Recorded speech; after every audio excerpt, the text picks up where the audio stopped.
Welcome back from the break. You're watching Newsx and I'm Asavri Jindal. The headlines first. The espionage network emerging out of Punjab and Haryana seems to be ever widening. 7 spies have been arrested in the last 11 days. All the 7 spies are aged between 20 to 35 years.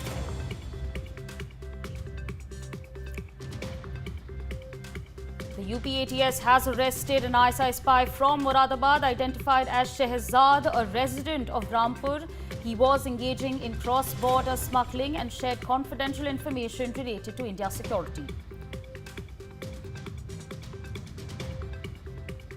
The Lashkar-e-Toiba's Nepal Module Commander Saifullah Khalid has been shot dead by unarmed gunmen in Badin, Pakistan. He was responsible for terror attacks on the Indian Science Congress in Bengaluru in 2005 and the RSS headquarters in 2006, as well as a CRPF camp in 2008. External Affairs Minister Dr. Jaishankar will embark on an official visit to the Netherlands, Denmark and Germany today. This 3-nation tour will span over 6 days. National Security Advisor Ajit Doval has held a telephonic conversation with Ali Akbar Ahmadine, the Secretary of Supreme National Security Council of Iran. The two discussed the Chabar port and the international north-south transport corridor. Pakistan's Foreign Minister Ishaq Dar will embark on a 3-day official visit to China today. Ishaq Dar will hold talks with his Chinese counterpart Wang Yi.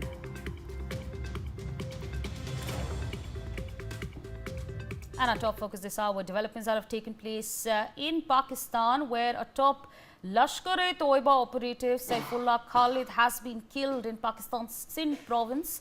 He was attacked by some unknown assailants in multi-city of Badin district in Sindh. According to sources, Saifullah had been given strict instructions by the organization to limit his movement. He had also been provided security. However, as he stepped out of his house in the city of Malti, he was targeted and shot at a nearby intersection. Khalid was a key conspirator in 3 major attacks: the 2005 Indian Science Congress attack in Bangalore, the 2006 attack on the RSS headquarters in Nagpur, and the 2008 CRPF camp assault in Rampur. These attacks were carried out in a span of over 3 years, claimed several lives, and marked a massive escalation. Let's in fact, give you an understanding of the operations that have taken place on the Indian soil. And again, the operating under the alias Vinod Kumar Khalid was based in Nepal for several years, where he lived under a false identity and married a local woman, Nagma Banu from Nepal. He is believed to have coordinated activities for LeT, maintaining a low profile while playing a crucial role in recruitment and logistics. More recently, though, Khalid had shifted his base to Malti in Badin district of Sindh province in Pakistan. There he continued working for Lashkar-e-Toiba, a UN-proscribed Pakistani terrorist group, and its front organization Jamaat-un-Dawa, primarily focusing on recruitment and fund collection for terror operations. We in fact have some breaking news coming in at this point of time with regards to the information that we're flashing on your screens. Big news coming in. Newsx has accessed photos of Saifullah Khalid's funeral in Pakistan. He has been accorded a state funeral and can be seen draped in the national flag. Those visuals there flashing on your screens, you can of course see the developments that have taken place. Big news coming in. Newsx has accessed those photos of Saifullah Khalid's funeral in Pakistan, where you can clearly see him draped in the national flag. Remember, there is a state funeral that was called, and again, those exclusive visuals there flashing on your screens. We're going to go to the big wall and give you an understanding about Saifullah Khalid. Why is it that Pakistan has chosen to give him a state funeral. This is his rap sheet right here on your screens. Let's start off with what happened in 2005. The Indian Institute of Science attack in Bengaluru in 2005. Shooting by LeT gunmen at an international conference at IISC, the Indian Institute of Science in Bangalore. That's number one that we have over here for you. There was a professor that was killed. There were 4 others who were injured, including a woman who was pregnant. So again, number one there on his rap sheet. Number 2 over here, an attack that he carried out in 2006 at the RSS headquarters. He attempted a suicide attack at the RSS headquarters in Nagpur. Again, those developments from 2006, 3 armed terrorists intercepted and killed by security forces. So again, this is exactly what happened in 2006 when that attack was carried out. Let's talk about 2008 and what happened then. CRPF camp attack in Rampur. 4 terrorists opened fire at a CRPF camp in Rampur in Uttar Pradesh. So again, 2005, 2006, 2008, what exactly happened then? 7 CRPF personnel and 1 civilian had been killed. And this man, ladies and gentlemen, has been given a state funeral in Pakistan. This man, we've just given you an understanding on this man, what it is that he's done from 2005 to 2008, the crimes that he's carried out. We're going to take this conversation forward with Mr. RVS Mani, internal security expert. We're also, in fact, being joined by Major General A.K. Siwaj, defense expert on the broadcast. Let me start off with this conversation with Major General A.K. Siwaj. Sir, it's moments like these that add up to Pakistan's fabricated victimhood narrative. This man is covered in the national flag. For what? Absolutely. I see this is the true color of Pakistan. Pakistan is, you can say, a hub center of terrorism, and they are not going to change. Now, remember that when India has carried out a number of attacks and Jaishankar Mohammed, Lashkar-e-Toba and Hizbul Mujahideen, headquarters was completely destroyed and more than 100 terrorists were killed. You know, in the janazas of these terrorists, there was a senior army officer, there were also the Prime Minister of Jammu and Kashmir, which they call it in free country. And then there was also the bureaucrat. So this is the actual true color of Pakistan, that they join and they come and basically gave a state funeral to the known terrorists. And that's what happened in this case also.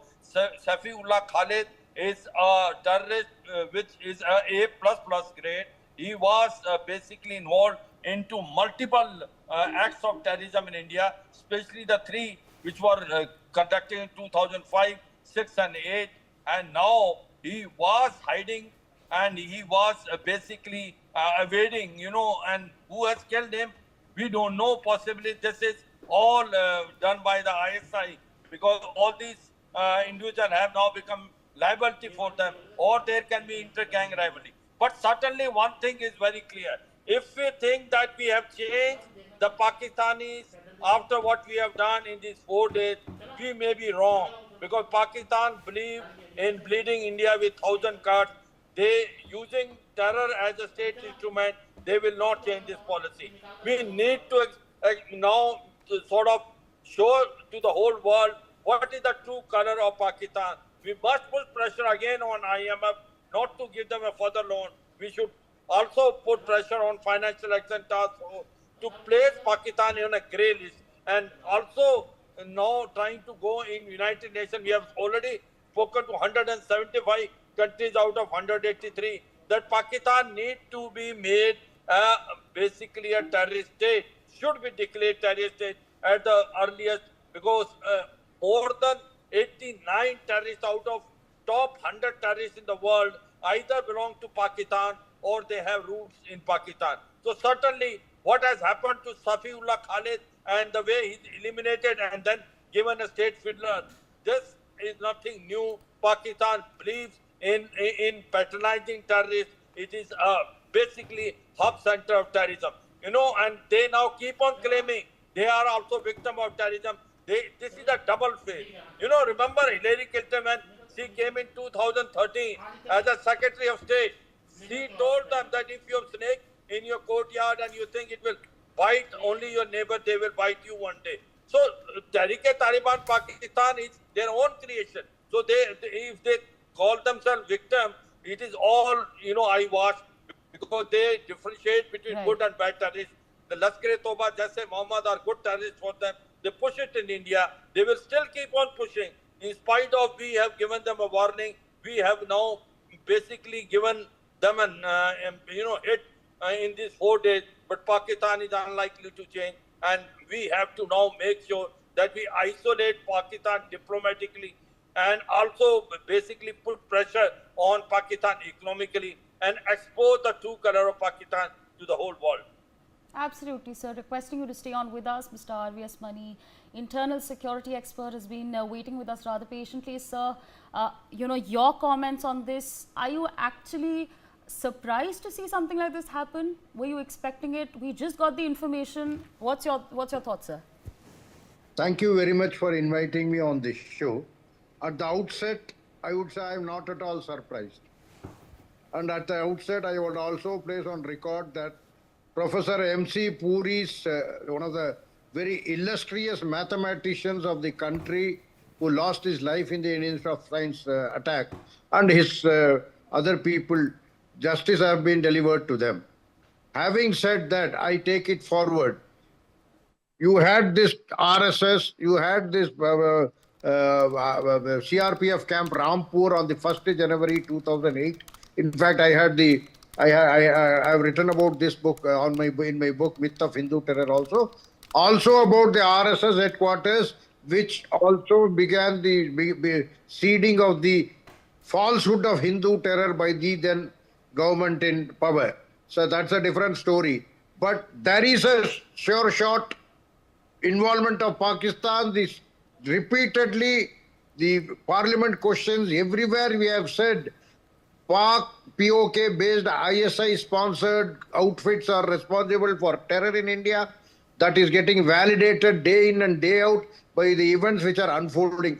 I had drafted these parliament question answers in 2006 and 2007. We, on the basis of very solid, sound records and evidences, and those are all panning out now. So that's what is the important point, that Pakistan, as my previous speaker, General Sivach, had already shown that yes, he could have been possibly killed by ISI because they do not carry baggages. ISI and terror infrastructure in Pakistan is the two sides of the same coin. Let us be under no illusion about that. In fact, the Pakistan recently, you had before this discussion started, you had spoken about the espionage infrastructure operating out of Pakistan High Commission. That is also, I have my serious doubts whether the military attaches, the so-called formal military attaches in the Pakistan High Commission in India are actually in real sense terror attaches, because they also seed all these of terror funds and all. And what funds the terrorism is the drug trafficking. Yes, indeed, we should take it up with IMF. We should take it up with UNCTED to declare Pakistan as a terror state. At the same time, another organ of United Nations, UNODC, Office of Drugs and Crimes, should also be flagged on this, that Pakistan is a drug peddling state. The center of gravity of Pakistan, of the drugs trade in the entire world, has now shifted to Pakistan, and done. Using that money, they are funding terror. This is based on a very parliament question reply also. They do it in several facts. Right. And this is one of the major funding. Not only I am saying, there are intelligence agencies reports which would authenticate this. So they are all directly connected. The espionage racket is also only for wrecking sites which are where the terror attacks can be ordered. So this should be underlined, that let us not have any under any illusion that military attaches posted in the High Commission of Pakistan in Delhi are actually military attaches. They are terror attaches. They also work in the cahoots with ISI to do recce and identify spots for attacking sites in India. So these are all. But having said that, I'm very happy that the victim, the 7 CRPF Rampur victims, and Professor Puri and others of the IISc Bangalore have been given justice, whether by ourselves or not. But that Saifullah terrorist who had been living in Nepal. Nepal also is a very ripe ground Absolutely. for during those days. Absolutely, Because sir. fake currency used to come through I'm that. just going to come here in the middle, and I just want I want to ask one thing to Major General E.K. Sivat, sir. You know, it's the small things that make a larger narrative. This man has been draped in the national flag. Is someone going to call a spade a spade? Is someone in the international arena going to actually come out? Or why don't they? Let's put it that way. Attaché is terror attaché means it convey the entire meaning that the Pakistan army itself, that's the reason General Sivas has also said that look, let us take it to the UNCTED Counterterrorism Executive Director and Security Council to designate Pakistan as a terror state. I also second it, and there is hardly any distinction between the Pakistan army, the Pakistan leadership, the Pakistan ISI and the terror. That is the reason every terrorist of very big name in terrorism is draped in national flag. You had seen it 15 days back. You are seeing it today. You will continue to see it because Pakistan is now, the ISI and the army is synonymous with terror. Absolutely, absolutely. Let me quickly just get in a word from Major General E.K. Sivat on the question that I had asked, why doesn't anyone call a spade a spade?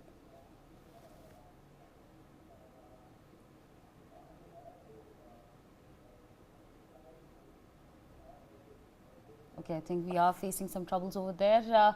We will be continuing these conversations on Newsx, but for now, we are going to quickly shift our focus to some more breaking news coming in. I'd in fact like to thank Major General E.K. Sivat for joining us on the broadcast. Mr. RVS Mani, please stay on with us as we reflect on some more news that we are tracking very, very closely, where according to sources after the killing of Saifullah, Pakistani intelligence agency ISI and Pakistani army increased the security of all the most wanted terrorists of including Hafiz's son Talha Saeed. Also, these terrorists have been ordered not to move much. That's what our sources are telling us. Let's quickly take a comment from Mr. RVS Mani on the same, sir.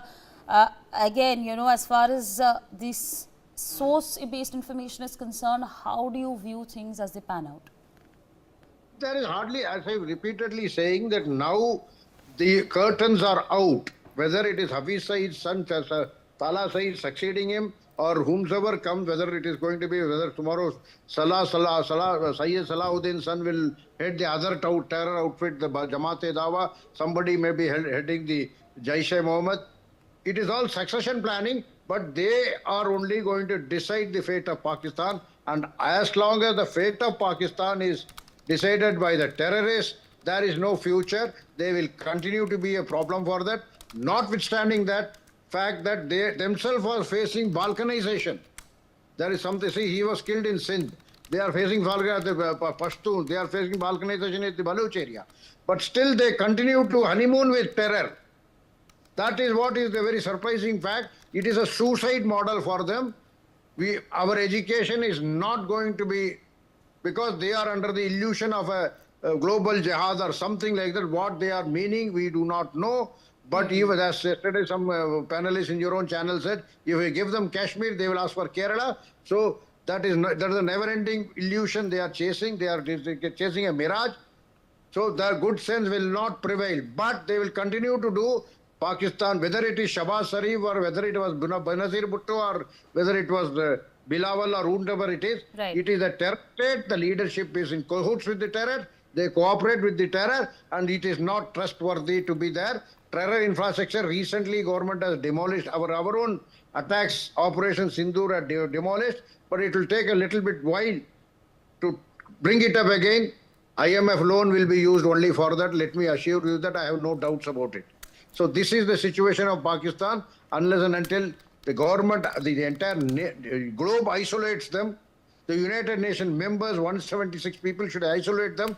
Even then, through trade sanctions. See, when we do Pokhran, there is a trade sanction. Right. There should be a proper sanction on this Pakistan, by the Islamic countries. Now many of them have woken up and now standing by in India, but few of them are still supporting the Syria, the Egypt, the Turkey, the Azerbaijan, the certain other countries like the Qatar. Qatar still continues to fund terror in Pakistan. Okay. So this stop, and they should be isolated till that time. They will see, basically those countries who are pampering Pakistan are not losing men and resources and are not lagging behind in development. Absolutely, sir. Pakistan, Absolutely. With that, I'd like to thank you for joining us on the broadcast, sharing your expertise and perspectives on Newsx. We're going to leave it there and shift our focus to some more news coming in, where External Affairs Minister Dr. Jaishankar will embark on an official visit to Netherlands, Denmark and Germany today. This three-nation tour will span 6 days. During the visit, EM Jaishankar will meet the leadership of the three countries and hold discussions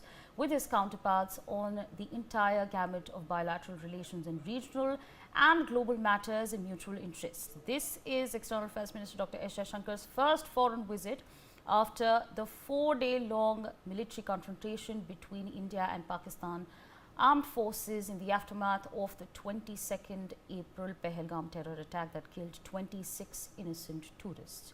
Jaishankar's visit will be an opportunity for the Indian side to brief key partners in Europe on the recent developments and India's zero-tolerance policy towards terrorism. Jaishankar is also expected to apprise his counterparts in the three nations about India's decision to launch Operation Sindoor following the Pahalgam terror attack. Now, before we move on to our discussion, let's quickly take a look at all these three places that he's going to be going to and why exactly are they significant. Let's go to the big wall over there and give you an understanding on the three locations that he is headed to. Why exactly are they important given the situation that currently exists? Why is it important? Netherlands over here, which is the home of the ICC and ICJ, the International Court, Criminal Court, as well as the International Court of Justice. Now, over here, of course, could explain India's compulsions behind suspending the IWT, the Indus Water Treaty, after Pakistan's legal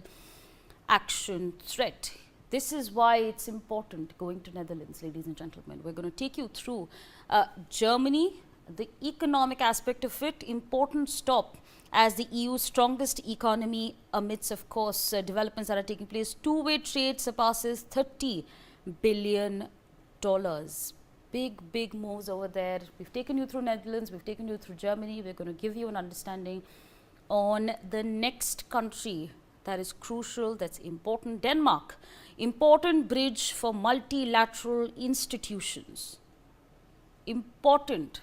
This is, of course, a European outreach and a big move over here. Netherlands, Denmark are also keen to work with India on green transition schemes. So again, big developments there taking place. Let's go back, ladies and gentlemen, and take this conversation forward with someone who's going to actually expand on what we've spoken about. Joining us at this point of time is Ambassador Pradeep Kapoor, former diplomat. So thank you so much for taking out time and speaking to us on Newsx. Your expertise, sir. Why exactly is this visit important, especially considering the context in today's time? Thank you very much, Asabri. The needle has moved a lot from the earlier stage of battling terrorism.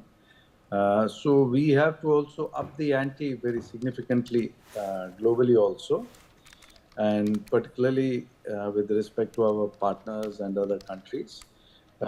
We have been trying to wage this battle earlier in different ways, but now I guess the time has come to do it in a way that when we discuss with these countries, when our delegations go out to these countries, whether they are parliamentary delegations led by the MPs, or they are delegations led by the External Affairs Minister, or other delegations led by any other minister, defense minister, or the other ministers we have, or the Prime Minister himself. It is very important to discuss the entire gamut of the terrorism aspect, particularly, besides all the other bilateral relations. Because in terrorism, as is known, Pakistan is an army with a country, and it is the epicenter of terrorism. You know, the root cause of terrorism in many parts of the world are linked to Pakistan, as the previous Pakistani prime ministers themselves have explained in interviews, that the current, the connectivity always ends up in Pakistan, whether it's a terrorism act committed in US or in Russia or in India or in other countries. So Pakistan is a hub of terrorism. It's the home of terrorism. It's a state, of terrorism. It's not state-sponsored terrorism. It is terrorism-sponsored state. So to that extent, when we talk with other countries now, a stage has come to explain our position and to let them know that this is not just a problem for India, and it is not a problem faced by India alone. And it is high time that the world works together to deal with this problem, because the threat is not just, in the region. The threat is to the whole world, to the other countries also. So till we take steps in unison, it is not going to be easy to meet this threat. So besides explaining earlier as diplomats, even delegates, we have been explaining, we have been giving a brief as to what has transpired. For example, in Pahalgam, Hindu tourists were assassinated based on their religion, and details of that, and how the terrorists came from across the border, etc., etc. But that stage is now past, way past. We have to come to the point where we have to say that what do we do together? What can we do with Netherlands? What can we do with Denmark? What do they want to do? What are their thoughts on dealing with this threat? How do they want to deal with it? And how should they deal with it? And how can we collaborate to deal with it in a very firm manner? So that sort of ask by India has to be also very, very clearly enunciated, so that it is not just an explanation of the threat, but sort of an ask from those countries as to how they can collaborate, how they can cooperate, how they can contribute towards controlling and containing it. Because the more the number of countries which get involved, the more difficult it becomes for Pakistan to continue to perpetrate such acts in India and elsewhere in the world. Thank you, Asabri. Absolutely, sir. With that, in fact, thank you for joining us on the broadcast, sharing your perspectives with our viewers. On that note, we're going to step into a very short break. See you in a minute.